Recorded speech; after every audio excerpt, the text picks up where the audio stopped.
Now, I definitely understand the appeal with Windows 10, and I know why there are people on there that still really want to be using Windows 10. I totally get it. However, in my opinion, Windows 11 really isn't that bad, especially after you run debloat utilities to get rid of all the crap that Microsoft puts on there, which you really have to do with Windows 10 also to get rid of all the telemetry and stuff like that if you want to have better performance and be more private on your computer. But that's just my own opinion that Windows 11 isn't that bad. I know that there's a lot of people that hate it, and I'm not really going to tell people that they're wrong for having that opinion.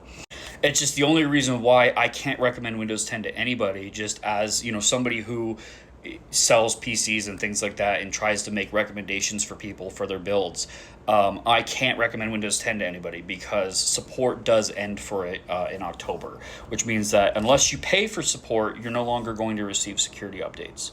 That's not a good place to be. That's a very dangerous spot to be in. Now, it is possible, I haven't heard any news of this, but it is possible that Microsoft might look at, closer, right before the deadline and say, hey, there's still all these Windows 10 users that are going to be at risk because Windows 10 still has a very large market share, and they might extend the deadline. Now, there's absolutely no rumors or any indication that they're going to be doing that whatsoever. So I would say that right now the odds of that happening are low, so I wouldn't bank on that, but that could happen.